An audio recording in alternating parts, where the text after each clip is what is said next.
फक्त लढाई झाली नाही तर त्याच्यामध्ये विजय सुद्धा आपला तिथं झाला होता. सद्गुरु संत भगवान बाबांचं इथं प्रेरणास्थान आहे. असे अनेक देवस्थान इथं आहे जे आपल्या सगळ्यांना प्रेरणा देतात आणि सर्व दोन व्यक्तीने आपल्याला काय शिकवलंय तर आपल्या हक्कासाठी आपल्या तिथं लढायचं म्हणजे लढायचं आणि हीच ती वेळ परत कधी येणार नाही आणि या वेळेचा योग्य वापर करत आपली तुतारी या ठिकाणी तुम्ही सर्वजण वाजवाल असा विश्वास या ठिकाणी व्यक्त करतो. एवढ्या मोठ्या संख्येने तुम्ही सर्वजण आलात यासाठी मी मनापासून एक कार्यकर्ता म्हणून तुमच्या सर्वांचा आभार व्यक्त करतो आणि थांबतो. जय हिंद, जय महाराष्ट्र, जय स्वाभिमान. धन्यवाद रोहित दादा. यानंतर मी थेट निमंत्रित करणार आहे तमाम नगर दक्षिण मधल्या सर्वसामान्य जनतेशी संवाद साधण्यासाठी हिंदुहृदय सम्राट स्वर्गीय बाळासाहेबजी ठाकरे यांचा वैचारिक नवे नवे रक्ताचा आणि खराखुरा वारसा तुमच्या आवाजामध्ये मिळणारे युवा सेनेचे प्रमुख शिवसेनेचे नेते सन्माननीय आमदार आदित्य साहेब उद्धव ठाकरे. जोरदार टाळ्यांच्या गजरात आदित्य साहेबांना मी निमंत्रित करतो. छत्रपती शिवाजी महाराज की जय भवानी. तरुणांमध्ये संपूर्ण महाराष्ट्रात एक उत्साह पेरणार हे आपल्या सगळ्यांचं लाडकं नेतृत्व सन्माननीय महाराष्ट्र राज्याचे माजी मंत्री आणि आमदार सन्माननीय आदित्य साहेब उद्धवजी ठाकरे यानंतर आपल्याशी संवाद साधतील. स्वाभिमान जनसंवाद यात्रेची आजची सांगता सभा या निमित्ताने आपल्याला संबोधित करतील सन्माननीय आदित्य साहेब ठाकरे.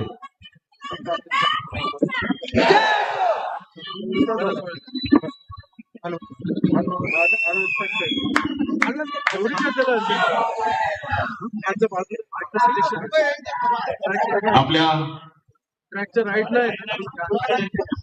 या स्वाभिमानी नेत्यासाठी टाळ्यांचा जरा जोरदार आवाज पुन्हा गाबत करूया.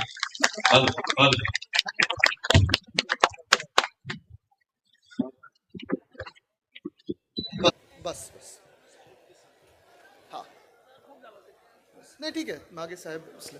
जय महाराष्ट्र. साहेबांची परवानगी घेऊन मी नंतर छत्रपती संभाजीनगर इथे जाणार आहे. परत मुंबईला जाऊन उद्या पुन्हा एकदा साहेबांबरोबर सभा आहे. पण लंकेजी आज खास करून तुमच्यासाठी इथे आलेलो आहे मी. आणि इथे आल्यानंतर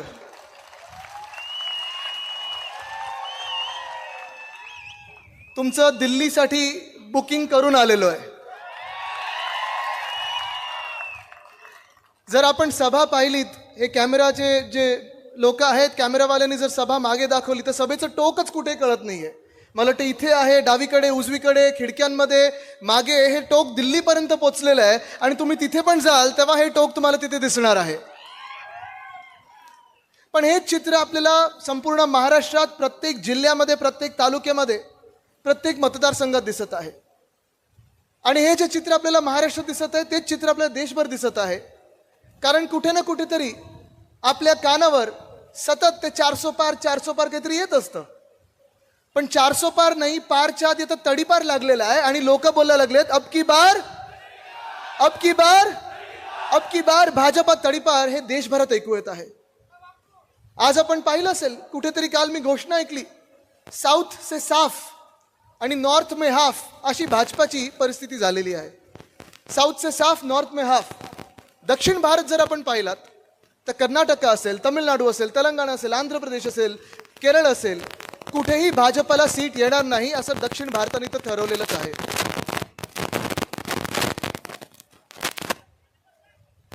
ठीक आहे, मला वाटलं विजा वगैरे कडके लागेल.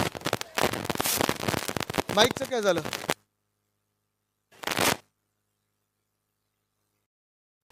आता ऐकू येतोय का आवाज? इकडे काहीतरी गडबड झाली. साधा माईक आहे का?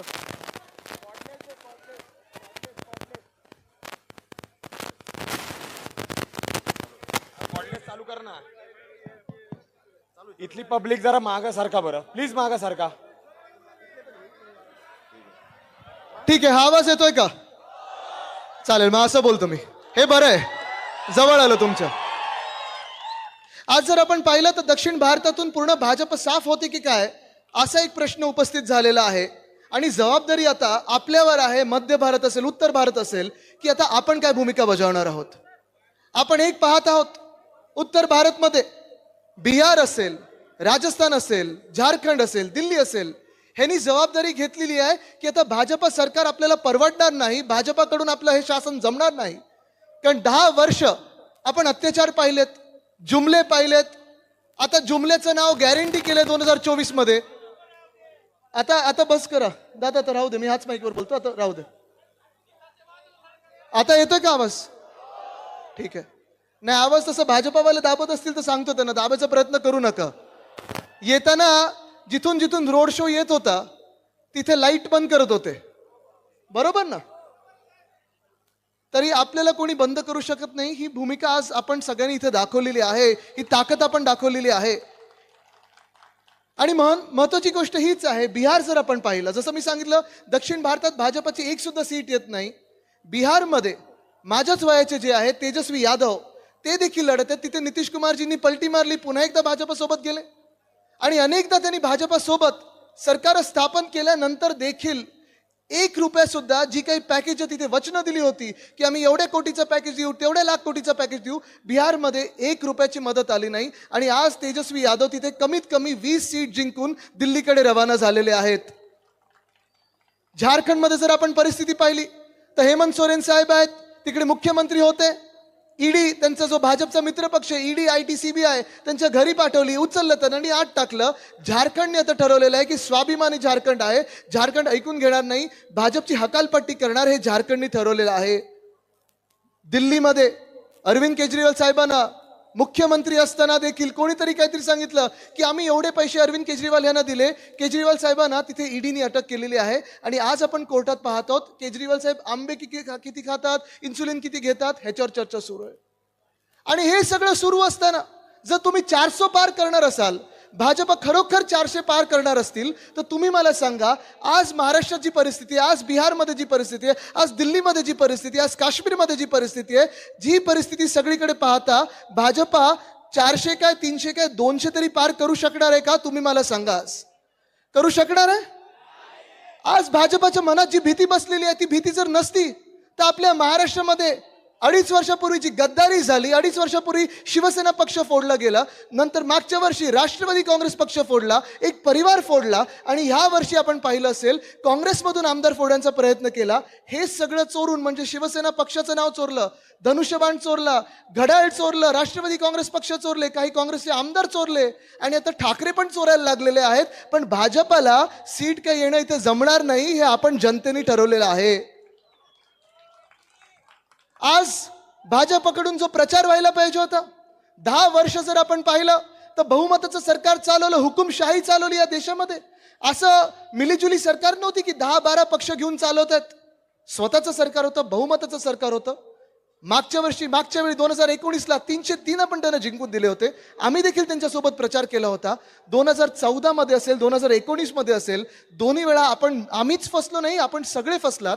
आपल्याला वाटलं होतं अच्छे दिन आएंगे, आठवतं ना ते गाणं, अच्छे दिन आने वाले हे, आठवतं का?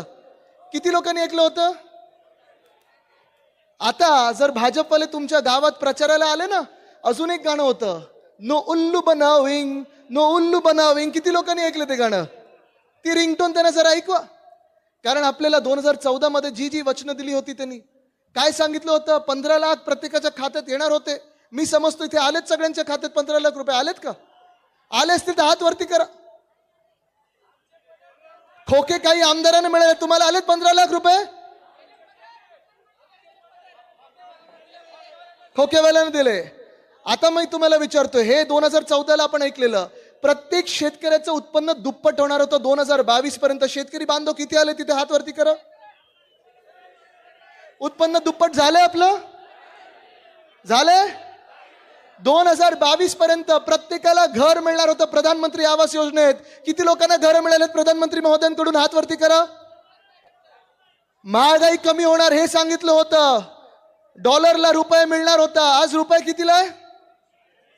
डॉलर कितीला आहे? जीडीपी, अर्थतज्ञांचं जीडीपी वेगळं, आपलं सामान्य नागरिकांचं जे जीडीपी असतं, गॅस, डिझेल, पेट्रोल, हे जीडीपी कमी होणार होतं. गॅस 2014ला कितीला होता, आता कितीला आलाय? हे बरोबर 400 पार झालं की. मग आता डिझेल कितीला होतं, आता कितीला आहे? आणि पेट्रोल कितीला होतं, आता कितीला आहे? मग तुम्ही मला सांगा, जे 2014ला आणि 2019ला वचनं दिली होती ती पूर्ण झाली आहेत का? झाली आहेत का? 10 वर्षानंतर माझी अपेक्षा ही होती की भाजपा जेव्हा प्रचार करेल तेव्हा आपल्याला सांगेल की आम्ही नोटाबंदी केली, त्यामुळे काळा पैसा पूर्ण नष्ट झाला, 15 लाख सगळ्यांच्या खात्यात आले, अतिरेक्यानं आम्ही मारून टाकलं, नोटाबंदी झाली. फायदा कोणाचा झालाय? तुमचा झालाय फायदा? मला वाटलं होतं 10 वर्षानंतर जीएसटीचा फायदा आपल्या प्रत्येक शहराला होईल, प्रत्येक गावाला होईल, तुम्हाला सामान्य नागरिकांना होईल, आपल्या इथे व्यापाऱ्यांना होईल. व्यापाऱ्यांना फायदा झालाय याचा जीएसटीचा? नाही झालाय. पण 10 वर्षानंतर आज धक्कादायक गोष्ट ही आहे की भाजपचे नेते प्रचार कशावर करतायत? मटन, मांस, मच्छी. ही काय प्रचाराची गोष्ट झाली? विरोधी पक्ष काय खातं, तुम्ही काय घालता? आणि आज तुम्हाला सांगतो मी, ही जी हुकुमशाही बद्दल आम्ही सतत बोलत आहोत, जे आम्ही महाविकास आघाडी म्हणून बोलत आहोत, इंडिया आघाडी म्हणून बोलत आहोत, ही काही थट्टा नाहीये, ही उगाच राजकीय घोषणा नाहीये. खरोखर सांगतो तुम्हाला, जर हे सरकार चुकून भाजपचं पुन्हा आलं, येणार नाही, आम्ही येऊ देणार नाही, शपथ घेतलेली आहे, पण जर आलं तर तुमच्या घरात घुसतील हे आणि तुम्हाला सांगतील काय खायचं आणि काय नाही खायचं, तुम्हाला सांगतील काय घालायचं आणि काय नाही घालायचं. कारण हे खोटं बोलण्यात एवढे माहीर आहेत आणि घरात घुसण्यात एवढे माहीर आहेत. हे भाजपवाले घरात घुसले की घर फोडणार, हे तुम्ही लक्षात ठेवा. पण आपल्या या देशाचं दुर्दैव असं आहे, या मागच्या अर्थसंकल्पामध्ये जानेवारीचाच अर्थसंकल्प जर आपण पाहिला तर निर्मला सीतारामन ताईंना 4 जाती नवीन दिसलेल्या आहेत. त्यांनी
हॅलो हॅलो हॅलो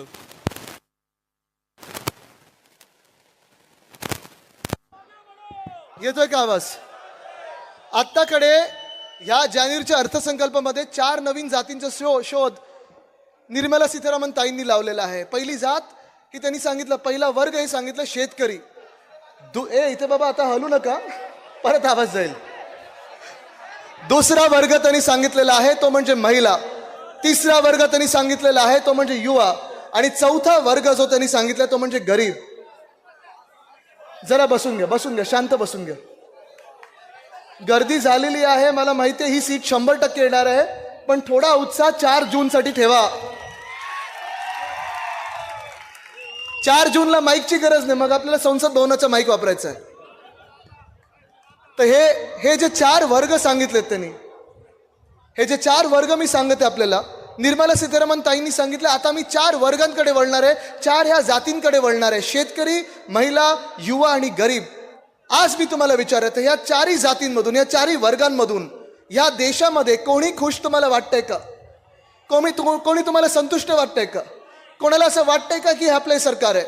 इथे मी बघतो सगळेच शेतकरी बांधव आलेले आहेत. आज मी तुम्हाला विचारत आहे, 2 महिन्यापूर्वीची तुम्ही बातमी तर वाचली असेल, टीव्हीवर पाहिलं असेल, दिल्लीकडे एक मोर्चा निघाला होता. उत्तर प्रदेशमधले शेतकरी होते, हरियाणामधले शेतकरी होते, पंजाबमधले शेतकरी होते, चंदीगडमधले शेतकरी होते. आणि हे सगळे शेतकरी बांधव, हे सगळे अन्नदाता दिल्लीकडे एवढ्यासाठीच निघाले होते. ते तेवढेच आठवण करून देत होते की प्रधानमंत्री साहेब, तुम्ही 2 वर्षापूर्वी जी आम्हाला वचनं दिली होती ती तुम्ही पूर्ण कधी करणार? पण झालं काय? या शेतकऱ्यांना केंद्र सरकारमधून कोणी अतिरेकी बोलत आहे, कोणी माओवादी बोलत आहे, कोणी अर्बन नक्सल बोलत आहे, कोणी लाठीचार्ज करायचे आदेश देत आहेत.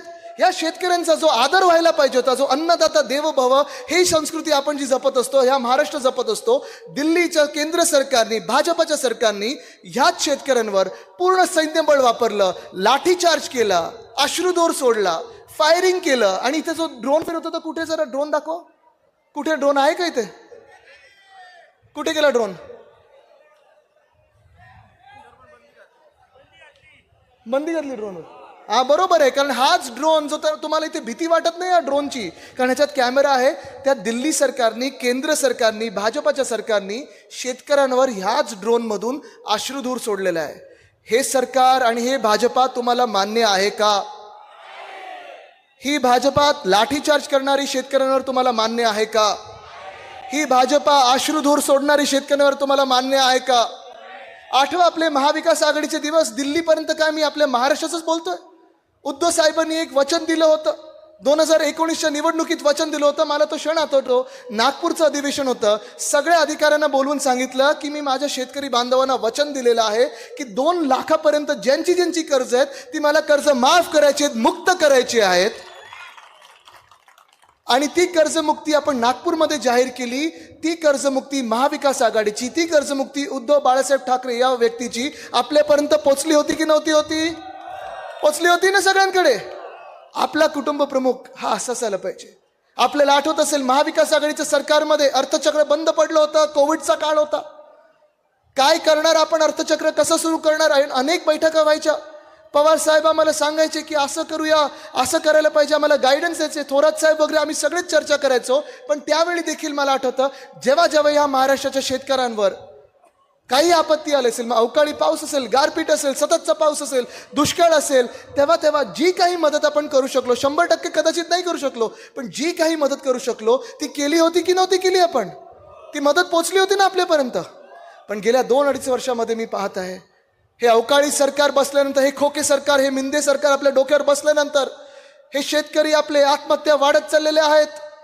आपत्त्यांवर आपत्ती येत चालले आहेत. कधी अवकाळी पाऊस, कधी गारपीट, कधी विजा चमकतात, कधी सततचा पाऊस लागतो.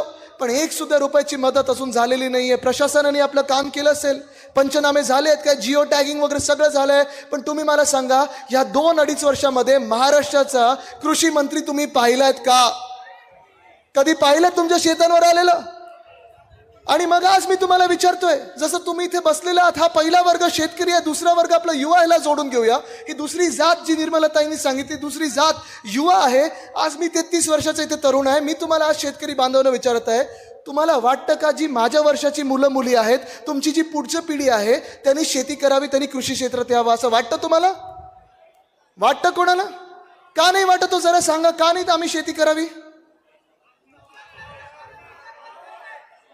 शेतमालाला भाव नाही, पुढे खताचा भाव वाढत चाललाय, अजून कांद्या निर्यात बंदी, अजून दुधाला भाव नाही. बरोबर आहे, हे सगळे प्रॉब्लेम तुम्हाला दिसत आहेत. तुम्ही पक्का केलेलं आहे की माझी पिढी किंवा तुमची मुलं ह्यांनी शेतीत यावं नाही, हे तुम्हाला वाटतं या सरकार जर असलं आपल्या डोक्यावर बसलं तर? मग तुम्ही मला सांगा, तुमच्या मुलांनी पुढे जायचं कुठे? आम्हाला पर्याय कुठचा असतो? MIDC, बरोबर ना?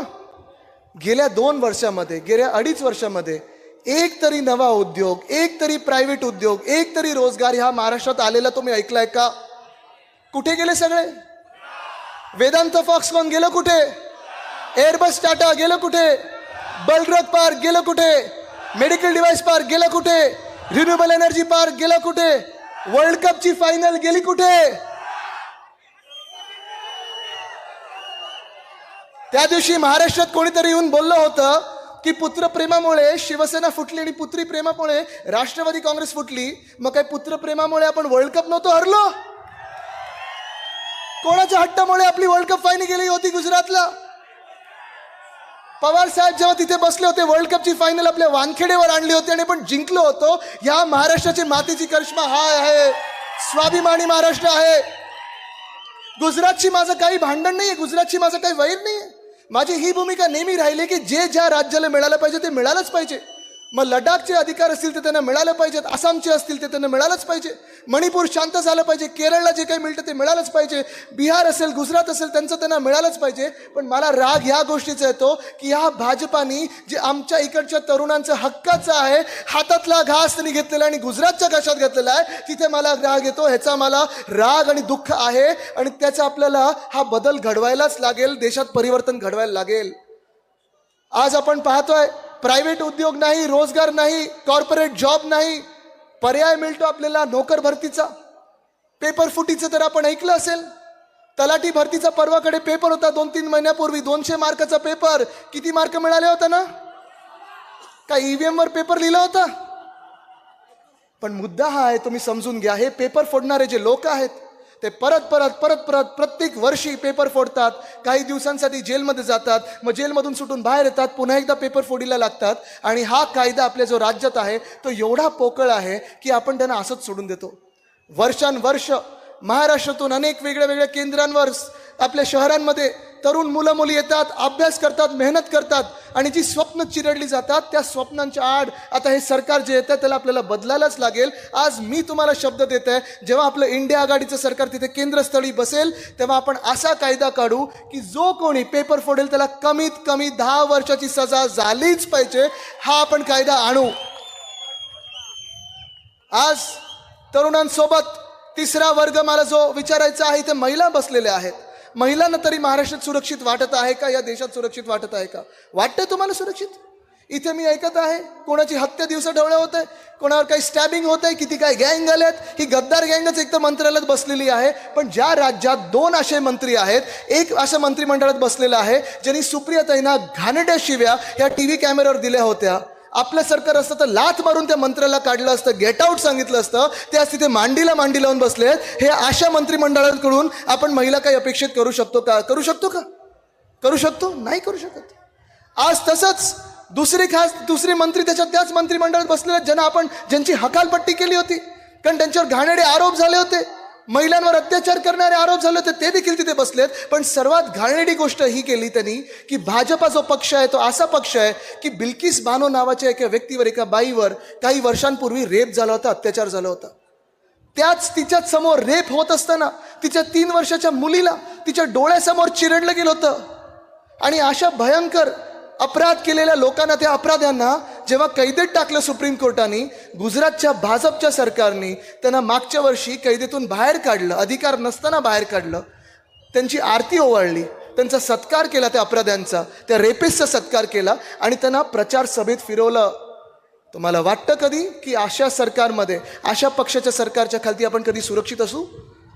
आपली भूमिका ही आहे, आपली संस्कृती ही आहे की बिल्किस बानो असो किंवा कुठचीही बाई असो, कुठचीही महिला असो, तिची जातपात धर्म न बघता, आणि जो अत्याचार करेल त्याची जातपात धर्म न बघता जो कोणी अत्याचारी असेल त्याला फाशीच झाली पाहिजे. ही आपली संस्कृती आणि वंदनीय हिंदू सम्राट बाळासाहेब ठाकरेंनी आपल्याला शिकवलेलं आहे. आज आपण बदल घडवत आहोत या देशामध्ये आणि हा बदल घडणार आहे.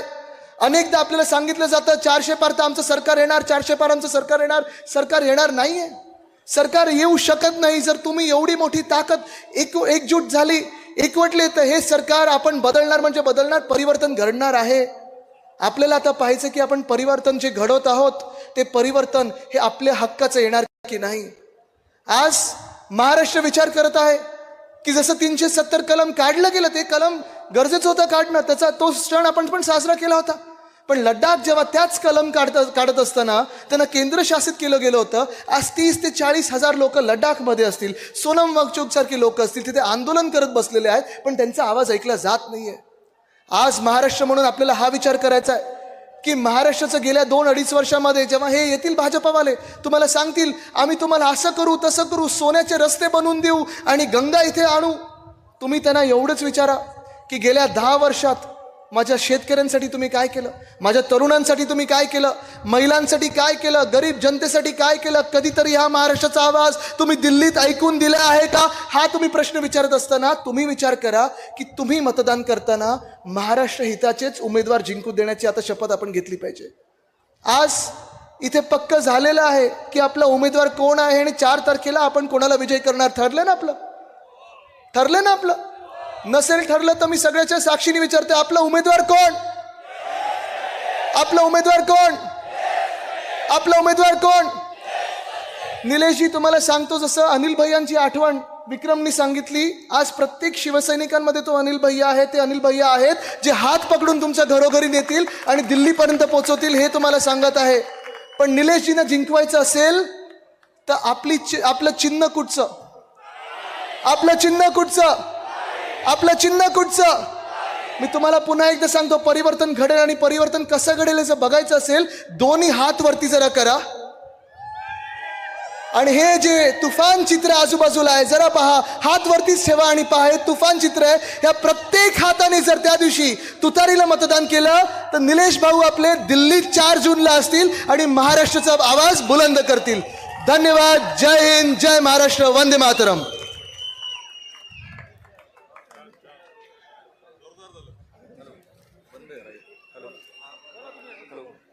धन्यवाद आदित्य साहेब. आदित्य साहेबांना मी एक विनंती करणार आहे की आपण एक पक्ष प्रवेश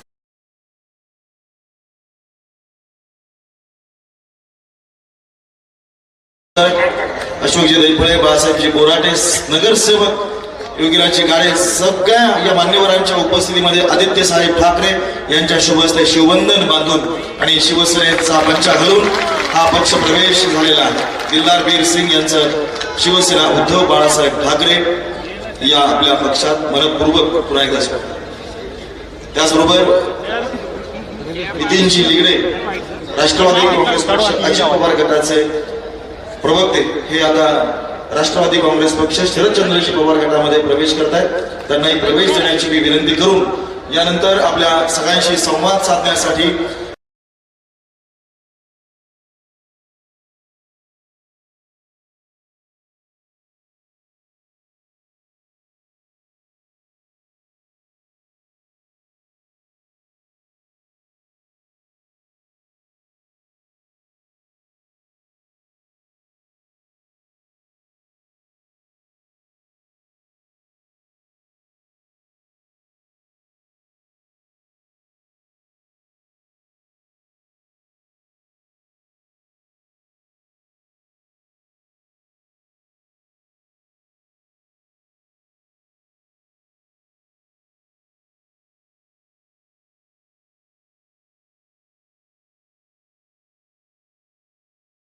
श्लोक अहिल्यादेवींचं लोक कल्याणकारी जे काम आहे ते कुठेतरी आज आपण विचारात घेतलं पाहिजे. आणि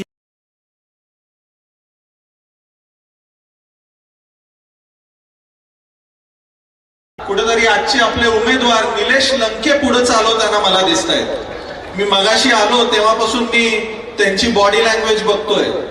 खाली इथं स्टेजवर जागा नाही म्हणून खाली वरच्या लोकांसाठी खुर्चीची व्यवस्था करणे. आपल्या उमेदवाराचा जो स्वभाव आहे ह्याच्यातून मला निश्चितपणे खात्री आहे की अहिल्यादेवींच्या या जिल्ह्यामधून अहिल्यादेवींच्या लोक कल्याणकारी विचाराचा वारसा ते निश्चितपणे पुढे चालवतील. लंके साहेबांचा माझा परिचय काय आजचा नाही. मगाशी आम्ही रॅलीमध्ये येत होतो, लंके साहेब माझ्या बरोबर होते आणि ते सारखं मागं पाहत होते, लोक आहेत की नाही, लोक आहेत की नाही, रॅलीमध्ये लोक आहेत की नाही. पण लंके साहेब, मला आपल्याला सांगायचं आहे की कोविड काळामध्ये आपण जे काम केलं आपल्याला आठवत असेल, त्यावेळेला आपण एका व्हिडिओ कॉन्फरन्सच्या माध्यमातून पाकिस्तान मधल्या आपल्या मराठी बांधवांना संबोधित करत होतो. आपणही त्यामध्ये होता, मी त्यामध्ये होतो. त्यामुळे जनतेची आपण काळजी करू नका. आपण इतकं मजबूत काम केलेलं आहे की नगर जिल्हाच नाही, भारत देशच नाही तर जगाच्या कोपऱ्या कोपऱ्यापर्यंत आज तुम्ही तुमच्या कार्याच्या माध्यमातून पोहोचलेला आहे. आणि हेच तुमचं जे लोक कल्याणकारी काम आहे ते येणाऱ्या काळामध्ये तुम्हाला संसदेत घेऊन जाण्याशिवाय राहणार नाही. असा जनसामान्यातला माणूस कुठेतरी आपल्याला निवडून दिला पाहिजे. कारण आज ही जी लढाई आहे, आज आपल्या नगर जिल्ह्याची जी लढाई आहे, ही धनशक्ती विरोधात या जनशक्तीची लढाई आहे, हे आपण लक्षात ठेवलं पाहिजे. विखे साहेबांना माझा एकच प्रश्न आहे या मंचाच्या माध्यमातून. गेली अनेक वर्ष आपण इथं राजकारणामध्ये आहात, अनेक वर्ष आपण या नगर जिल्ह्याचं राजकारण पाहता. मग मला आपल्याला हे विचारायचं आहे की ज्या अहिल्यादेवी होळकरांनी सबंध देशामध्ये पाण्याचं काम केलं, सबंध देशाची तहान भागवली, माणसांची जाऊ द्या, पक्षांची सुद्धा ज्यांनी तहान भागवली, त्यांचा जन्म जिल्हा असलेला हा नगर जिल्हा आज पाण्या वाचून का उपेक्षित आहे? मग इतक्या वर्षापासून तुम्ही इथं केलं काय?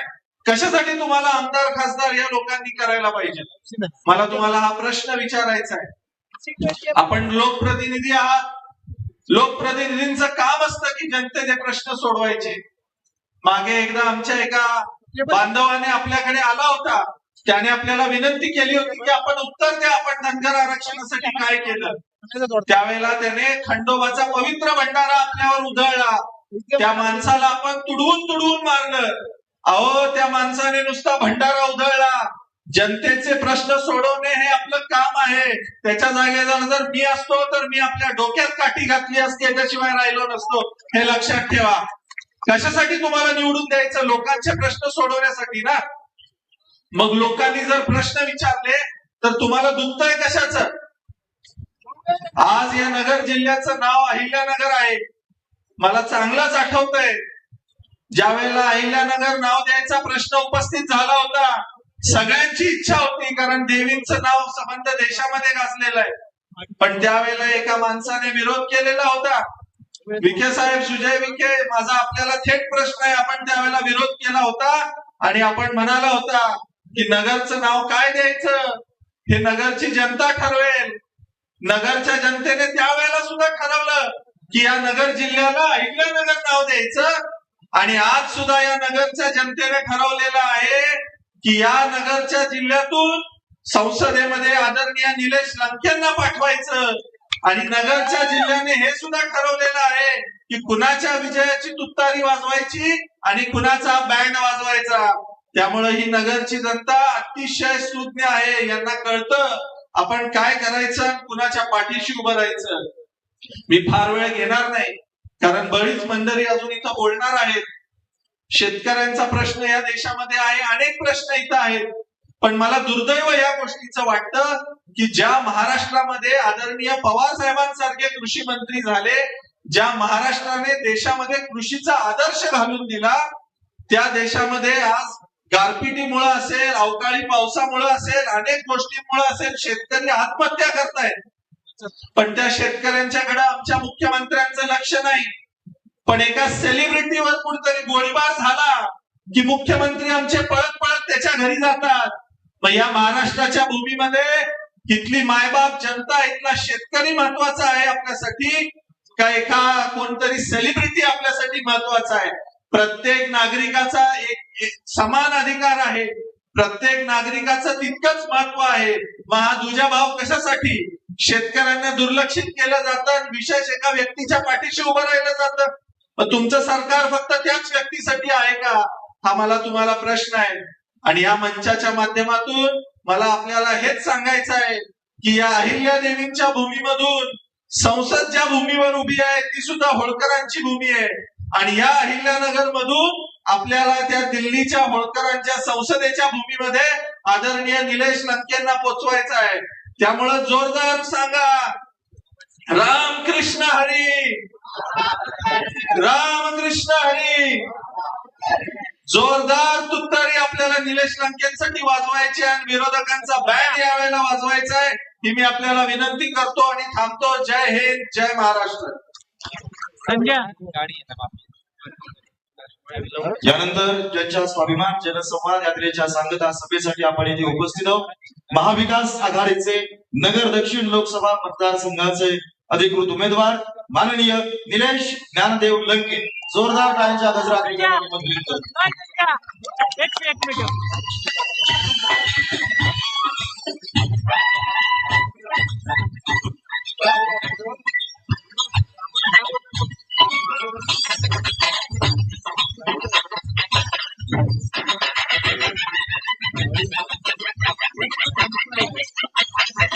वाजवा तुतारी होईल शेतकरी, वाजवा तुतारी घरोघरी. हे लॉन्चिंग केले आज आपण.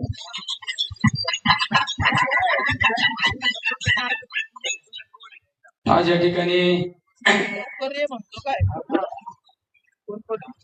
स्वाभिमान जनसंवाद यात्रेचा आजची ही समारोपाची सभा शुभारंभ 1 तारखेला आई मोठा देवीच्या देवदर्शन घेऊन त्या ठिकाणी यात्रेचा शुभारंभ झाला आणि समारोप नगर शहरातील विशाल गणपतीच्या त्या ठिकाणी आणि समारोप नगर शहरातील विशाल गणपतीच्या त्या ठिकाणी नारळ वाढून या यात्रेचा समारोप झालेला आहे. साहेब, मी 19 दिवस ही यात्रा प्रत्येक गावागावामध्ये घेऊन गेलो. जनसंवाद, स्वाभिमान, नगर दक्षिण लोकसभा मतदारसंघातील माझ्या सर्व मायबाप जनतेचा स्वाभिमान जागृत झाला पाहिजे. आणि जनसंवाद म्हणजे प्रत्येक गावागावामध्ये ही यात्रा घेऊन जाण्याचा मी प्रयत्न केला आणि या मतदारसंघाची भौगोलिक परिस्थिती जाणून घेण्याचा प्रयत्न केला. आणि त्या यात्रेचा आज समारोप. या यात्रेच्या समारोपाच्या कार्यक्रमासाठी साहेब, तुम्ही इतका अनमोल वेळ दिला त्याबद्दल तुम्हाला धन्यवाद. त्याचबरोबरीने आपले सर्वांचे मार्गदर्शक, आपले सर्वांचे नेते आदरणीय थोरात साहेब सुद्धा या ठिकाणी उपस्थित आहे, त्यांनाही धन्यवाद देतो. आणि युवकांचे युवा हृदय सम्राट आदित्यजी ठाकरे साहेब या ठिकाणी आपल्याला संबोधित करून गेले. रोहित दादा पवार आणि सर्वच आमचे व्यासपीठावरील नेते मंडळी आम्हाला माफ करतील. होळकर साहेब, कारण आता नावं घेत बसलं तर 4-2 नावं, अंकुश अण्णा वगैरे 4-2 नावं विसरल्यावर आता मी एक तो उमेदवार आहे. मी एखाद्याचं नाव घ्यायचं विसरलं म्हणते ना, त्याला बघूनच घेऊ.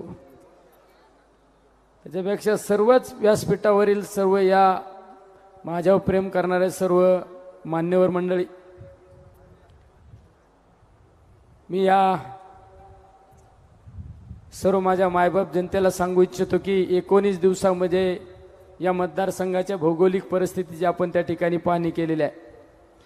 आणि या मतदारसंघातील काय काय प्रश्न आहे ते प्रश्न आपण सोडवण्यासाठी येणाऱ्या कालखंडामध्ये निश्चित त्या ठिकाणी प्रयत्न करणार आहे. मी प्रत्येक गावात जाण्याचा प्रयत्न केला. त्या ठिकाणी ही यात्रा मोठा देवीला सुरुवात झाली.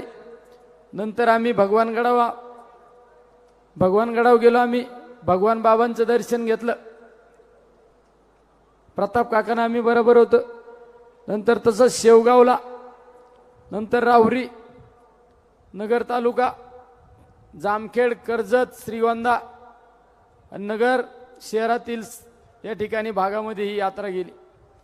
प्रत्येक ठिकाणी देवदेवतांचे दर्शन घेतलं, देवदेवतांचे आशीर्वाद घेतले आणि त्या परिसरातील प्रलंबित प्रश्नाची त्या ठिकाणी माहिती करून घेतलेली आहे. नगर शहरामध्ये ही भूमी ही आनंद ऋषी महाराजांची भूमी.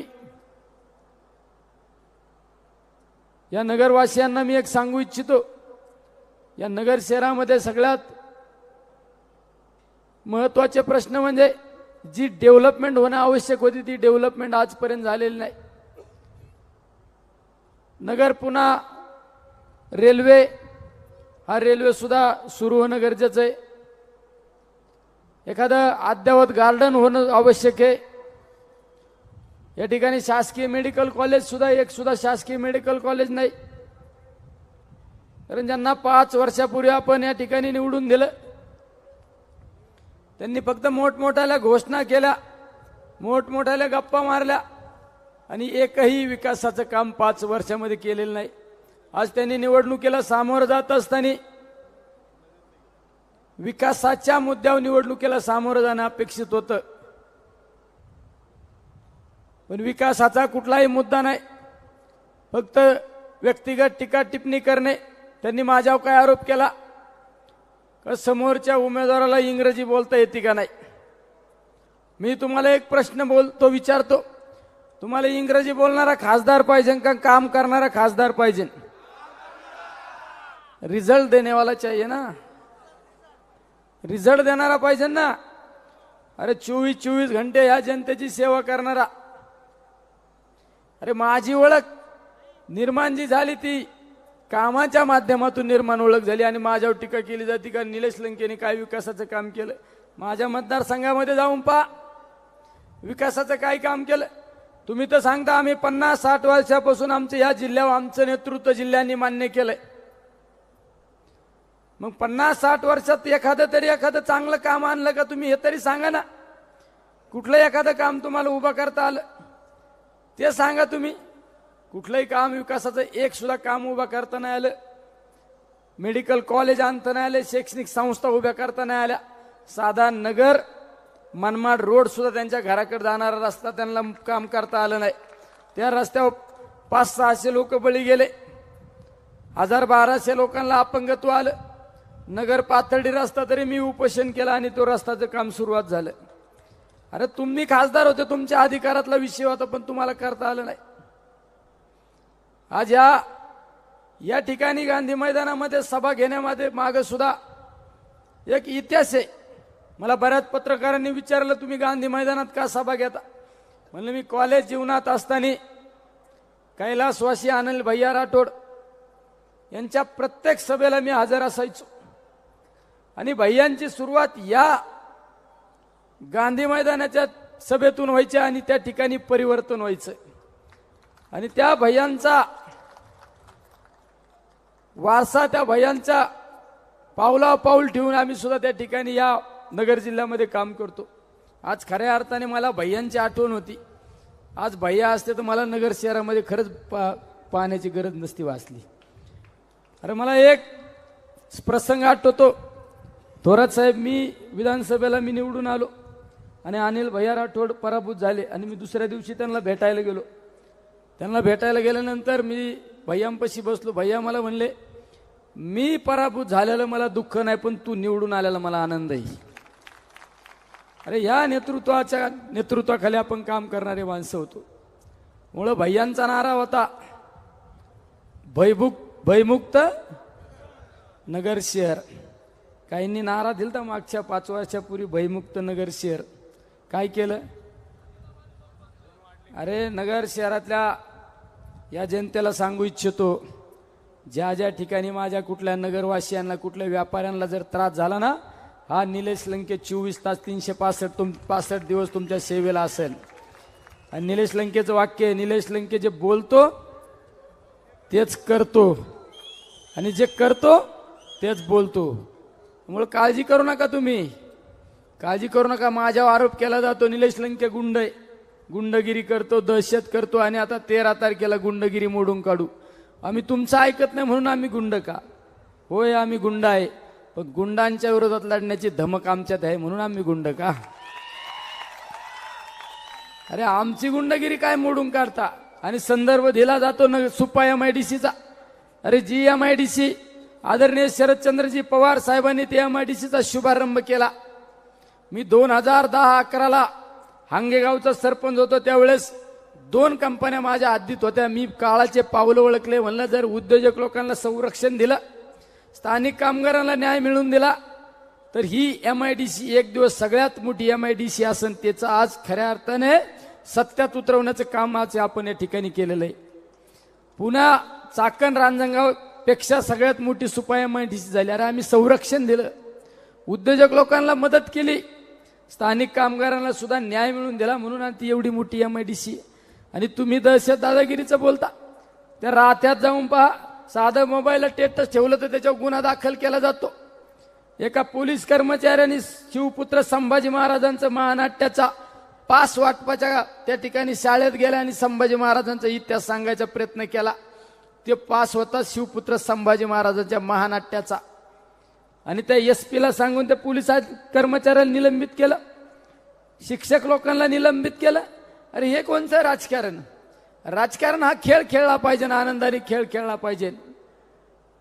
अरे पण ही निवडणूक साहेब, आम्ही बऱ्याच निवडणुका पाहिल्या, मी सुद्धा बऱ्याच निवडणूक लढवल्या, पण ही निवडणूक कुठल्या राजकीय पुढाऱ्याच्या हातात नाही राहिलेली. ही सर्वसामान्य जनतेने निवडणूक हातात घेतलेली. ही प्रत्येकाला असं वाटतं नाही मीच उमेदवार आहे, मीच उमेदवार आहे. तुमची दादागिरी, दहशत, ह्या दहशत दादागिरीला पूर्णविराम होणार आहे, हे लक्षात ठेवा, पूर्णविराम होणार आहे. ही निवडणूक जनतेने हातात घेतलेली, ही सर्वसामान्य लोकांनी निवडणूक हातात घेतलेली. त्यामुळे तुम्हाला मी या ठिकाणी एक सांगू इच्छितो, तुम्ही एकदा माझ्या विश्वास ठेवून पहा. एकदा तुमच्या विश्वासाला कुठेही तडा जाणार नाही. तुम्हाला अभिमान वाटतं असं काम करून दाखवीन. अरे तुम्ही मला 2019ला आमदार म्हणून पाठवलं, पण तुम्हाला अभिमान वाटतं असं काम करून दाखवलं. एकदा दिल्लीत मला पाठवून बघा, मग तुम्हाला कळेल महाराष्ट्राचा काय स्वाभिमान असतो आणि कसा पवार साहेबांचा, कसा बाळासाहेब थोरातांचा आणि कसा उद्धव साहेबांचा वाघ गरजतो हे सुद्धा तुम्हाला कळेल. एकदा फक्त विश्वास टाकून पहा. पण माझी सगळ्यांना विनंती, मागं पण लय लोक आहेत भरपूर, एकदा सगळ्यांच्या मोबाईलच्या टॉर्च चालू करून दाखवा रे. सगळ्यांच्या एकदा पवार साहेबांना दाखवा हे मोबाईलच्या.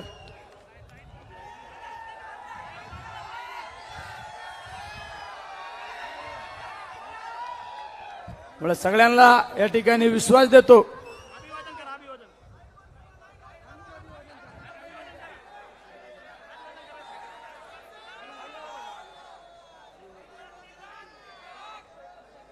अशी काय तुतारी वाजवायची 13 तारखेला ना, तिचा आवाज कुठे गेला पाहिजे.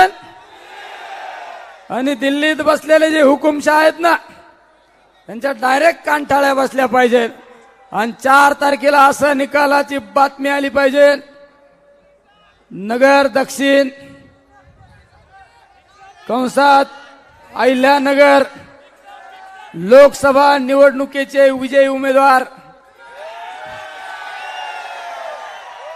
जायंट किलर अशी बातमी त्या ठिकाणी आली पाहिजे. त्यामुळे सगळ्यांनी खुणगाठ बांधायची, आता थांबायचं नाही.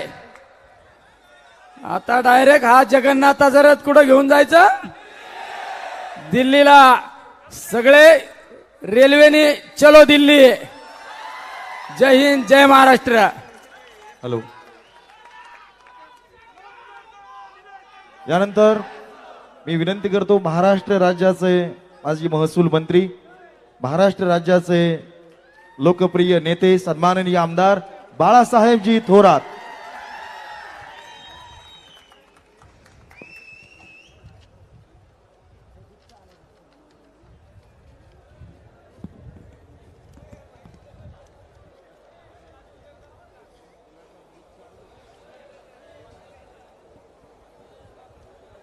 आपले उमेदवार निलेशजी लंके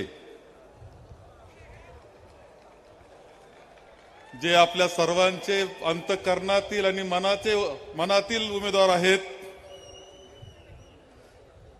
त्यांनी सुरुवातच 19 दिवसाची स्वाभिमान जनयात्रा काढली आणि या यात्रेच्या समारोपासाठी आपल्याला मार्गदर्शन करण्यासाठी, आपल्याला आशीर्वाद देण्यासाठी उपस्थित असलेले आदरणीय शरदचंद्रजी पवार साहेब, युवा सेनेचे नेते आमदार आदित्य ठाकरे आपल्याला मार्गदर्शन करून गेलेत.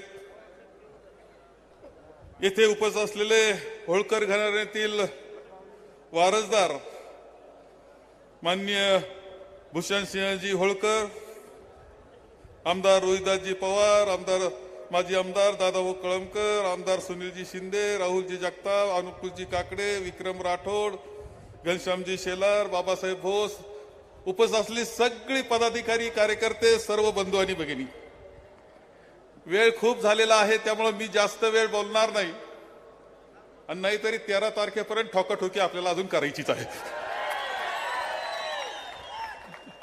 ही निवडणूक अत्यंत वेगळी आहे आणि मी सांगितलं की 1971-72 सालापासून मी गांधी मैदान हे पाहतो आहे. एक यशस्वी अशा प्रकारचं राजकीय व्यासपीठ हे आहे आणि हे आपल्याला निश्चितपणे यश मिळून जाईल. एवढा मोठा जनसमुदाय थेटपर्यंत दिसत नाही तिथपर्यंत जनसमुदाय इथे दिसतोय आणि तुमच्यातला करंट आहे ना, माझ्या मते 360 व्होल्ट असतं, 250, 360, हा तर 2000 व्होल्टचा करंट मला दिसतोय. खरं जे निलेश लंके उमेदवार म्हणून उभे राहिले आणि सगळं वातावरण अगोदरच होतं. आमदार खरा तर पारनेरचा, पण वातावरण सगळीकडे अगोदरच कसं होतं हे समजायला तयार नाही मला. आता मी तर सगळ्या राज्यातला सगळ्यात जास्त ज्येष्ठ आमदार मी आहे, पण मला त्यांचं काय गौड बंगाल कळालं नाही का या गड्यानं 6 मतदारसंघात आपलं प्रेम कसं निर्माण केलं आणि त्यामध्ये साधं सूत्र आहे, साध्या कुटुंबातला आहे, शेतकरी कुटुंबातला आहे, तुमच्या आमच्या कुटुंबातला आहे, परंतु मनापासून तुमच्याकरता काम करणारा कार्यकर्ता येतो, धडपडणार आहे, जीवाचं रान करणार आहे, जीवाला जीव देणार आहे. जीवाला जीव हा शब्द अत्यंत करेक्ट आहे, योग्य आहे. याला कारण असं का कोरोनाच्या काळामध्ये माणसं, तुम्हाला माहित नाही, घरात सुद्धा नवऱ्याला माऊली अशी ताट सरकून द्यायची, भीती वाटायची तिला सुद्धा, तो तिकडून सरकून द्यायचा. अशा काळात जाऊन त्या पेशंट बरोबर बसायचं, त्याला गोंजारायचं, त्याचं खाल्लं का नाही, तू औषध पाणी झालं का नाही पाहायचं. हे निलेश लंकेच करू जाणं हे कोणाला दुसऱ्याला जमणार नाही. आणि म्हणून हे प्रेम जे दिसतं ना ते खोटं नाहीये, त्यांनी ते सिद्ध केलेलं आहे. गडी तसा राकट आहे. आता एकंदर 19 दिवसामध्ये मी माहिती घेतली, 9 किलो वजन कमी झालंय. मुक्काम केले, शाळेमध्ये केले, मंदिरामध्ये केले, तिथंच बादलीवर पाण्यानं आंघोळ केली, गडी लगेच सकाळी तयार, परत फ्रेश. पहाटे 3ला झोपले तरी 6ला फ्रेश गडी. काय एक दैवी ताकद असावं, अशा प्रकारची ताकद त्यांचे. ते परवा मला कुणीतरी सांगितलं का मोटरसायकलच्या रॅल्या चालल्या होत्या, हे मोटरसायकलवर बसलेले जोरात गाडी चाललेले, एक जोरात मोटरसायकल आली आणि त्या मोटरसायकल धडक दिली, यांच्या पायाला धडक दिली. निलेश लंकेच्या जायबंदी आहे पाय, बरोबर आहे ना, पाय जायबंदी आहे, दाखवा तर लोकांना. या लागलंय त्याला, खरंय, पण याला लागलं, पण त्या दुसऱ्या मोटरसायकलचं सायलेन्सर 50 फूट लांब उडून पडलं. म्हणजे धडक देणं सोपं नाही, हे कळालंच नाही. याची धडक केवढी जोरदार असते आता कळालं. आता जी धडक बसल ना, तर हे सायलेन्सर असं उडल तर पार तिकडं.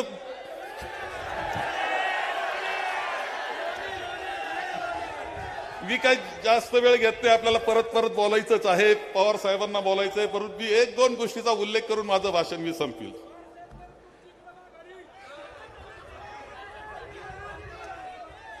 पुरी महाविकास आघाडी भक्कमपणे पाठीशी आहे, तिच्या मित्र पक्षासह पाठीशी आहे, तुम्हाला या निमित्तानं सांगतो. मी आपल्याला सांगेल की अलीकडे जे काही भाषणं मी वाचले, ऐकले, मी सुद्धा खरं सांगतो का, मी फिरतोय, महाराष्ट्रभर फिरतोय, एका दिवसात 2-2, 3-3 जिल्हे करतोय, विदर्भातले जिल्हे आम्ही करतोय, इकडे करतोय, तिकडे करतोय. पण इथले पालकमंत्री जे स्वतःला अत्यंत ज्येष्ठ मंत्री समजतात, त्यांची आम्ही गमतीनं त्यांना काय म्हणतो असं माहिती का,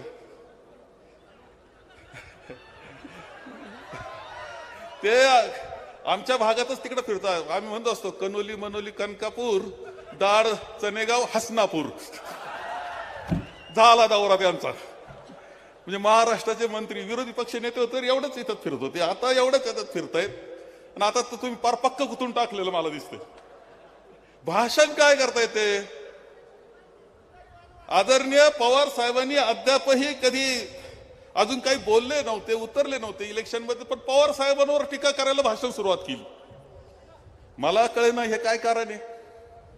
पवार साहेबांना बोलायचं काय कारण होतं, विषय कोणता होता, विषय होता लोकसभेचा, देशाच्या प्रश्नावर तरी बोललं पाहिजे, त्याचे उत्तर तरी दिले पाहिजे, नाही तर आपल्या उमेदवाराबद्दल कौतुक केलं पाहिजे, सांगितलं पाहिजे की आमच्या या कर्तृत्ववान दिवट्या सुपुत्रानं काय काय कर्तृत्व गाजवलं, हे तरी सांगायला पाहिजे. पवार साहेबांना बोलायचं काय कारण होतं बरं. त्याचा विचार करीत असताना पुन्हा माझ्या लक्षात आलं की एक दिवस माझ्यावर आरोप सुरू झाले. अजून मी एकदाच फक्त बोललो होतो का ही श्रीमंतच्या विरुद्ध गरिबाची लढाई आहे, एवढंच बोललो, त्याच्यावर काही बोललो नव्हतो. तरी माझ्यावर आरोप का सुरू झाले. मग लक्षात आलं की आपल्या कर्तृत्ववान मुलावर आता आरोप व्हायला लागले, त्याला उत्तर देता येत नाही. तो बोलला का आणखी काहीतरी चॅनल चालतो म्हणजे तुमचा सोशल नेटवर्कचा. आता त्याच्यावरचं जे लक्ष आहे लोकांचं का हा उमेदवार, 2 उमेदवार आहे आमचे, निलेश लंके तर दुसरे उमेदवार आहेत सुजय विखे पाटील, त्यांच्यावरचं लक्ष बाजूला करण्याकरता पवार साहेबांवर आरोप, माझ्यावर आरोप. म्हणजे चला विषय तो सुजय लंके बाजूलाच राहतील आणि यांच्यावरच्या आरोपावर चर्चा चालेल. परंतु आपण एक लक्षात ठेवा, त्यांच्या प्रश्नाला उत्तर मी देतो. प्रश्न जे मांडले त्यांनी त्याला उत्तर देतो, आम्ही द्यायला काही अडचण नाही. परंतु या निवडणुकीमध्ये विषय आहे सुजय विखे आणि आपले लंके. याच्यावर चर्चा करा. कोण श्रेष्ठ, कोण योग्य, कोणाला पाठवलं पाहिजे याच्यावरच आपण चर्चा केली पाहिजे. माझ्यावर आरोप केला एका पतसंस्थेला काय राजकीय आश्रय दिला, अमुक तमुक तमुक केला. मी राजकीय आश्रय दिला, ते तर आता तुरुंगात जाऊन बसलेत. याला का राजकीय आश्रय म्हणायचा का? चुकीच्या कामाला कधी आम्ही आश्रय दिलेला नाही, वस्तुस्थिती तुम्हाला सांगतो. परंतु यांनी मात्र प्रवरा यांची पतसंस्था, ज्याचे मंत्री महोदयच स्वतः मंत्री महोदय हे चीफ प्रमोटर, त्यांची ती पतसंस्था, त्या पतसंस्थेनं इथं रावसाहेब पटवर्धन पतसंस्था चालवायला घेतली. काय घोटाळे घातले मला माहिती नाही, पण 2-3 महिन्यापूर्वी एक मोर्चा आला होता की त्या ठेवीदारांची ठेवी द्या, त्यांच्या ठेवी द्या. आणि त्यात असंही वाक्य एक त्या निवेदनामध्ये की महसूल मंत्र्यांनी महसूल मंत्री पद सोडावं आणि त्यांनी ही जबाबदारी घ्यावी, नाही तर महसूल मंत्र्यावर कारवाई करावं शासनानं. हे सुद्धा सांगितलं. सध्याच्या महसूल मंत्र्याचं बोलतो मी. म्हणजे यांनी ज्या संस्था चालवायला घेतल्या त्या गणेश कारखान्याचं काय झालं मला माहित नाही. मी चालवायला घेतल्यावर बरं चाललंय. राहुरी कारखाना चालवायला घेतल्यानंतर काय चाललंय ते तुम्हाला माहिती. राहुरीमध्ये गेल्यानंतर आम्ही ते बोलू.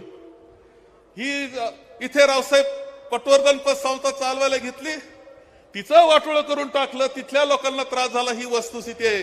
त्या प्रश्नाचे उत्तर तुम्ही द्या. आणि आणखी खूप प्रश्न आहे. ही निवडणूक होऊ द्या, नंतर 2-4 महिने चालणारच आहे कार्यक्रम. आम्ही मागे सरत नाही एवढं सांगतो.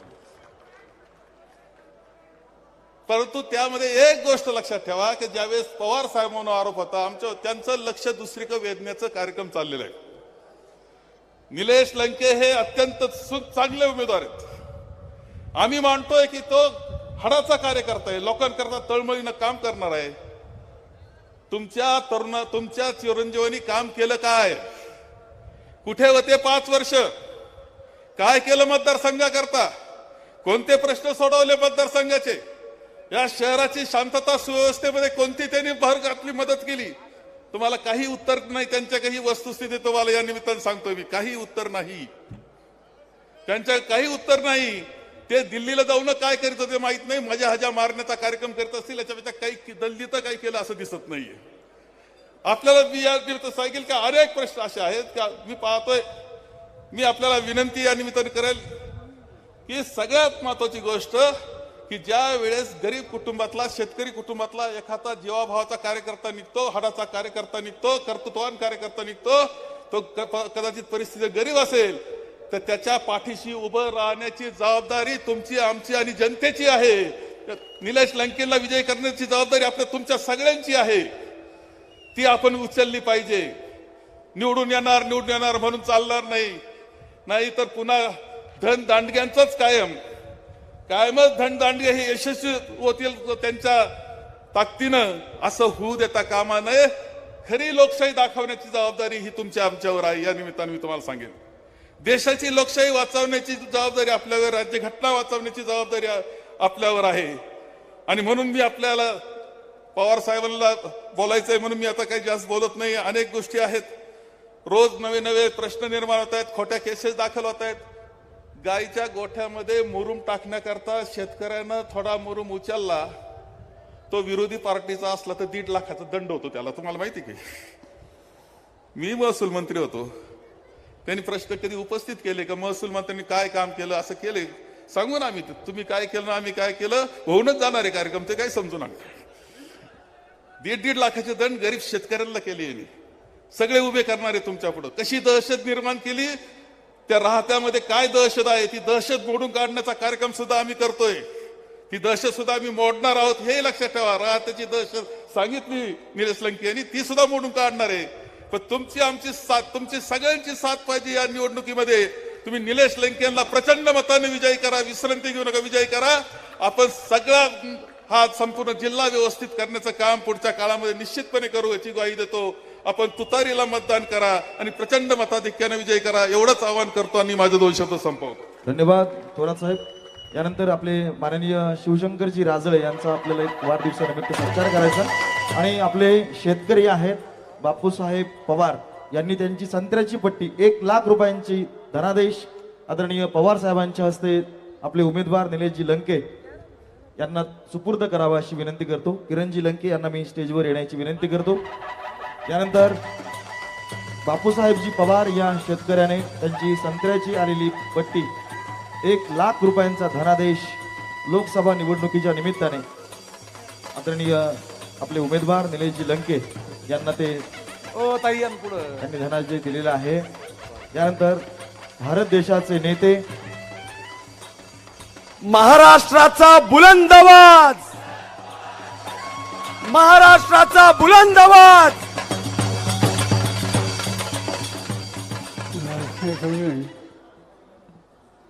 भाषण करून तो आवाज वाचलाय, त्यामुळे आता तो काही बुलंद राहिला.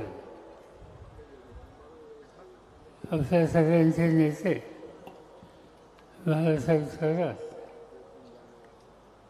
आजच्या या अत्यंत महत्त्वाच्या कार्यक्रमाच्यासाठी इंदूरहून या ठिकाणी उपस्थित राहिलेले अहिल्यादेवी आणि मल्हारराव होळकरांच्या कुटुंबाचे वारसदार यांच्या निवडीसाठी आपण सगळेजण अतिशय उत्सुक आहोत. त्याचे आपल्या सगळ्यांचे अत्यंत लोकप्रिय उमेदवार निलेश लंके, व्यासपीठावरचे शिवसेना, आप, काँग्रेस पक्ष, राष्ट्रवादी काँग्रेस पक्ष, डावे उजवे कम्युनिस्ट पक्ष, या सगळ्या पक्षांचे या ठिकाणचे नेते आणि हजारोच्या संख्येनं तुम्ही बरेच वेळ या ठिकाणी आहात, तर आपण सगळी बंधू बघली. बऱ्याच दिवसातून आज मी गांधी मैदानावर बोलतोय. एक काळ असा होता की नगरला माझी सभा म्हणल्याच्या नंतर ती गांधी मैदानावरच असायची आणि या मैदानाला इतिहास आहे. अनेक प्रश्नांच्यासाठी आम्ही लोकांनी या ठिकाणी सभा घेतल्या आणि आज गेले काही दिवस निलेश लंकेंनी जी यात्रा काढली होती, गावोगाव गेले, लोकांना भेटले, त्यांची सुखदुःख समजून घेतली आणि आपल्या सगळ्यांची उद्या आपल्या खांद्यावर जी जबाबदारी पडणार आहे ती सोडण्याच्यासाठी, फेडण्याच्यासाठी स्वतःची तयारी त्यांनी या ठिकाणी केली.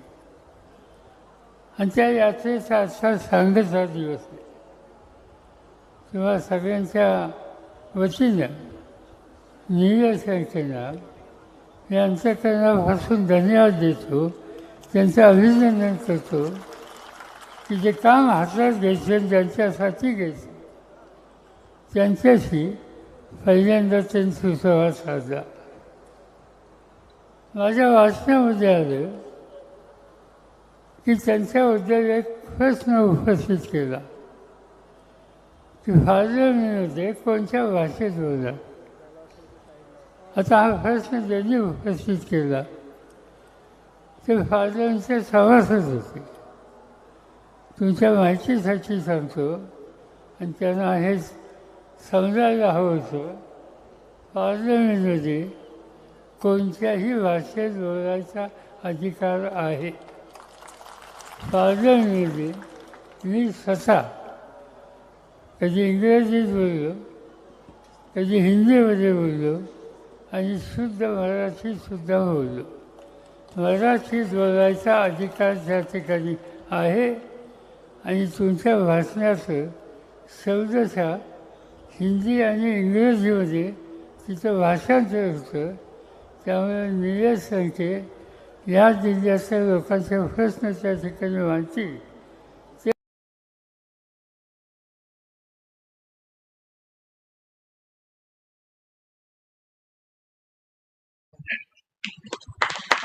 आज या ठिकाणी एका गोष्टीचा मला आनंद आहे.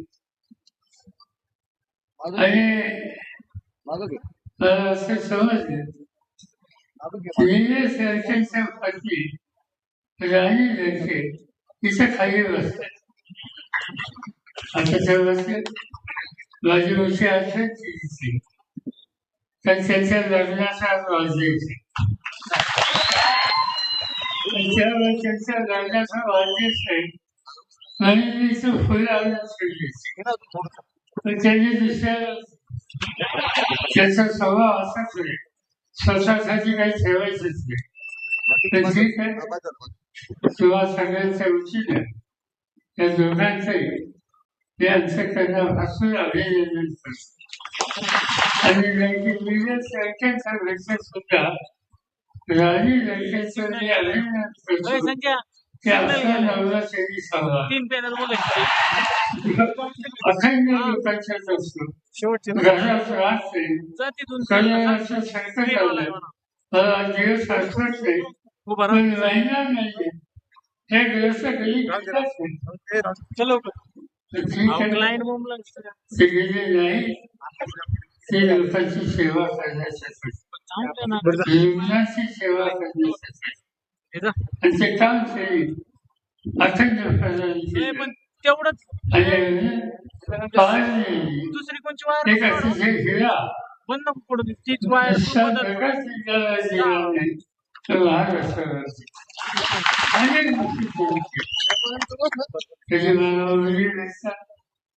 शाळेत जाणाऱ्या मुली 300-400 वर्ष चालत आहेत त्यांच्या लक्षात असतं. आणि 8,000 मुलींना सायकली मोफत दिली.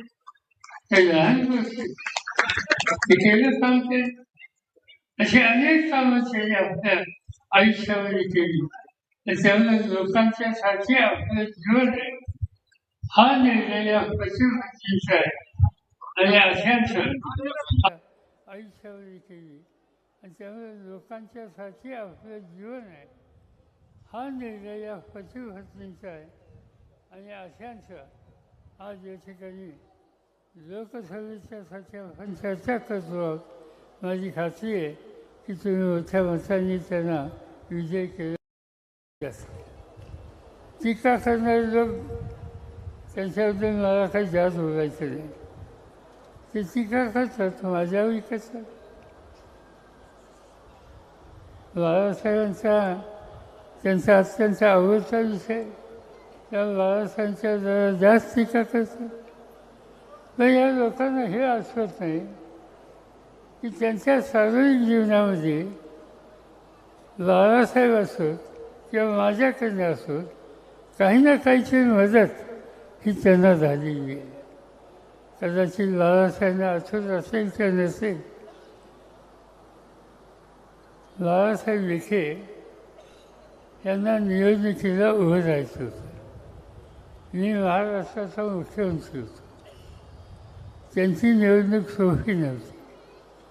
त्यांना यश संपादन करायचं असेल तर भाऊसाहेब थोरातांची त्यांना मदत हवी होती आणि ती मदत मिळेल याची खात्री त्यांना नव्हती. माझ्याकडे हा प्रश्न मांडला. या जिल्ह्यात दौऱ्याला होतो. रात्री 1 वाजेपर्यंत माझ्या बैठका चालू होत्या आणि त्यानंतर हा प्रश्न माझ्याकडे मांडला. मी बाळासाहेबांना म्हटलं की त्याला गाडीत बसू, आपण जोऱ्याला जाऊया भाऊसाहेब थोरातांच्या गावी, भाऊसाहेबांना भेटूया, त्यांची काही तक्रार असेल, आपली काही चूक असेल तर माफी मागूया, दुरुस्त करूया. आणि प्रॅक्टिकली रात्री 3 वाजता जोऱ्याला बाळासाहेबांना मी घेऊन गेलो. भाऊसाहेबांना झोपेतनं उठवलं, त्यांच्याशी विचारविनिमय केला, झालं गेलं विसरून जा विनंती केली. त्यांनी मोठ्या अंतःकरणाने सगळ्या गोष्टी माफ केल्या आणि शब्द दिला की आम्ही तुम्हाला मोठ्या मताने विजय करू आणि तो विजय त्यांनी संपादन करून दाखवला. आणि त्यामुळे ज्या लोकांना त्यांची राजकारणाची म्हणजे संसदेची त्याच्या आधी जिल्हा परिषद सरकारी संसदेचे होते, पण लोकसभेला जाण्याचा रस्ता ज्यांनी खुला केला आज त्यांच्या कुटुंबियांच्यावर टीका टिप्पणी करायची. याचा अर्थ काय? याचा अर्थ एकच आहे की माणुसकी नाही. अनेकांच्या टीका केली जाते. आता या लोकांच्याबद्दल काय सांगायचं? जे लोक किती पक्ष बदलले, कधी शिवसेनेत होते, शिवसेना सोडली, काँग्रेसमध्ये आले, विरोधी पक्ष नेता झाले, विरोधी पक्ष नेता परत उपभोगलं, ते सोडून दिलं, भाजपमध्ये गेले आणि आता मंत्री म्हणून त्या ठिकाणी बसले आणि आज टीका टिप्पणी करत असतात. मी तुमच्या माहितीसाठी सांगतो, या लोकांना आत्मविश्वास नाही आहे.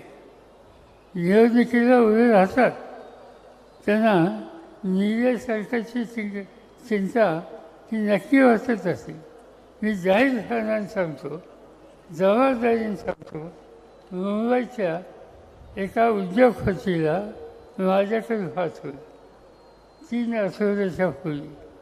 ते उद्योगपती माझ्याकडे आले. म्हणजे काय काढलं नाही, म्हणजे महसूल मंत्र्यांची विनंती आहे. म्हणजे महसूल मंत्र्यांची विनंती तुमचा काय संबंध? नाही, थोडे आमचे संबंध त्यांचे असतात.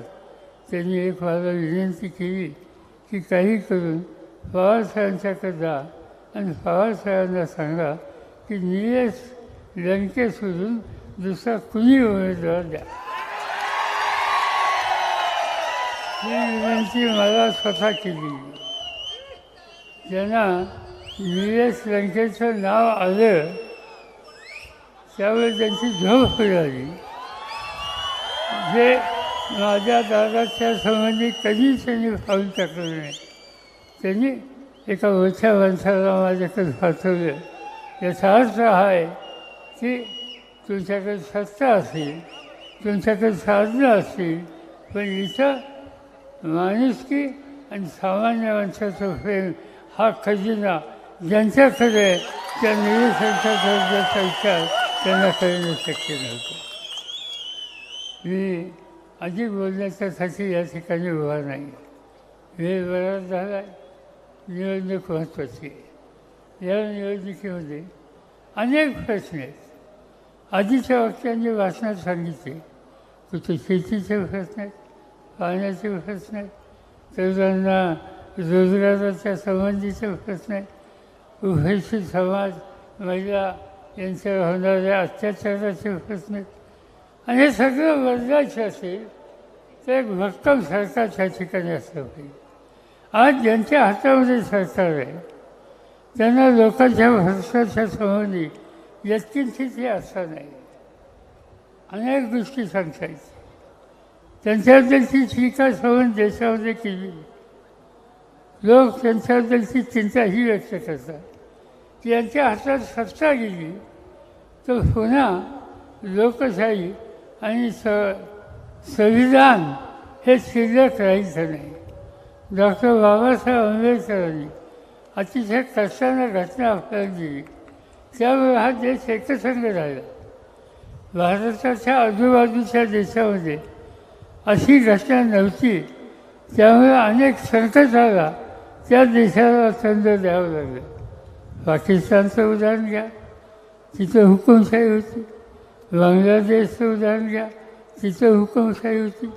श्रीलंकेचं उदाहरण घ्या, तिथं हुकुमशाही होती. नेपाळचं उदाहरण घ्या, तिथं हुकुमशाही होती. भारतामध्ये कधी हुकुमशाही नव्हती. आणि त्याचं महत्त्वाचं कारण बाबासाहेब आंबेडकरांनी अशी घटना आपल्याला दिली की त्या घटनेच्या जोरावर हा देश एकसंघ राहिलेला आहे. पण चिंता ही आहे की त्या घटनेच्या संबंधीचा त्याचे चुकीचा विचार हा राज्यकर्त्यांच्या मनात येतो का काय, अशी शंका आमच्या मनात आहे. आणि त्याचं कारण आहे की बंगलोरला एका नेत्याचं भाजपच्या एक विधान माझ्या वाचण्यात आलं. त्या नेत्याचं नाव हेगडे. हेगडे कोण होते? केंद्र सरकारमध्ये मंत्री होते आणि त्यांनी बंगलोरला भाषण केलं, या देशाची घटना दुरुस्त करून बदलण्याच्यासाठी मोदी साहेबांना अधिकार हवा आहे आणि त्यासाठी मोदी साहेबांना या ठिकाणी विजयी करा. म्हणजे डॉक्टर बाबासाहेब आंबेडकरांनी जी घटना दिली त्याच्यात बदल करायचा विचार हा तुमच्या मनात नाही. आज सगळे सांगतात की असं मी करणार नाही, तर करणार नाही. मग हेगडेंनी तुमच्या मंत्र्यांनी असं विधान केलं कसं? याचा सत्य अर्थ आहे की या लोकांची सामान्य माणसाच्या अधिकारावर व्यक्तींची विश्वास नाही. सत्ता हातात घेतील आणि त्या सत्तेचा गैरवापर करतील, तेव्हा सगळ्यांना संकटात टाकतील. ते जर जीवन द्यायचं नसेल तर या ठिकाणी लंकेंना विजय केलं पाहिजे. महाराष्ट्राच्या कानाकोपऱ्यामध्ये भाजपचा पराभव हे करणं तुमच्या माझ्या सगळ्यांची जबाबदारी आहे. आणि म्हणून यासाठी ही निवडणूक अत्यंत महत्त्वाची आहे. अजून सुरुवात आहे. सुरुवात झाल्याच्या नंतर माझी तुम्हा सगळ्यांना विनंती आहे, ज्या गावात तुम्ही राहता, ज्या ठिकाणी तुम्ही राहता, आजूबाजूच्या प्रत्येक माणसाला लंकेची निवडणूक त्या व्यक्तीच्या भवितव्याच्या दृष्टीनं किती महत्त्वाची निवडणूक आहे हे त्यांना समजून सांगा. त्यासाठी त्यांना बरोबर द्या. जे काही तुमचे प्रश्न असतील त्या प्रश्नाचा मार्ग काढू. आज मला इथे व्यापारी लोक भेटले, इथे उद्योजक भेटले. त्यांनी 2 प्रश्न सांगितले.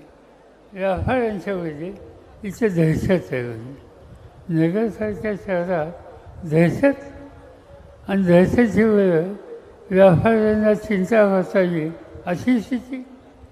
आणि उद्योजक आहेत, त्या उद्योजकांनी सांगितलं की अलीकडच्या काळामध्ये ज्यांच्या हातात सत्ता आहे त्यांनी नगरच्या औद्योगिक MIDCमध्ये काही नवीन कारखाने यावेत. त्या MIDCचे काही प्रश्न आहेत, ते प्रश्न सोडवावेत, याच्याकडे त्यांचं लक्ष नाही. मी त्यांना एवढं सांगतो की तुम्ही या मतदारसंघाचे प्रश्न सोडवा. त्याच्यात जे काही करायचं असेल तर तिथले खासदार व्हाल त्यावेळी करा. हे जे 2 प्रश्न आहेत MIDCचे आणि व्यापाऱ्यांचे, हे 2 प्रश्न सोडवण्याच्यासाठी तुम्हाला हवं असेल तर मला आणि या ठिकाणी उपस्थित असलेले बाळासाहेब थोरात आम्हा दोघांना कधी बोलवा. हे प्रश्न कसे सुचत नाहीत हे आम्ही बघतो आणि त्या सगळ्याची जबाबदारी मी स्वतः घेतो. एवढंच या ठिकाणी सांगतो आणि माझे 2 शब्द संपतो. धन्यवाद पवार साहेब. आपण महाराष्ट्राचा दिल्लीतला हा बुलंद आवाज नक्कीच आमच्या आज नगर दक्षिण वासियांमध्ये एक नवी ऊर्जा आपण निर्माण केली, त्याबद्दल नगर दक्षिण बापूसाहेब पवार या शेतकऱ्याने दिलेला 1 लाख रुपयांचा धनादेश आदरणीय पवार साहेबांच्या शुभ हस्ते हा 1 लाख रुपयांचा धनादेश शेतकरी बापूसाहेब पवार यांनी संत्र्याची पट्टी आहे. शेतकऱ्याचं खरं तर खूप मोठं मन यासाठी लागतं. आदरणीय राजेंद्र दात्या फाळके यांना विनंती करतो आपण सर्वांचे आभार मानावेत. महाविकास आघाडीच्या वतीनं स्वाभिमानी जनसंवाद यात्रेचे सांगता सभा आज आदरणीय पवार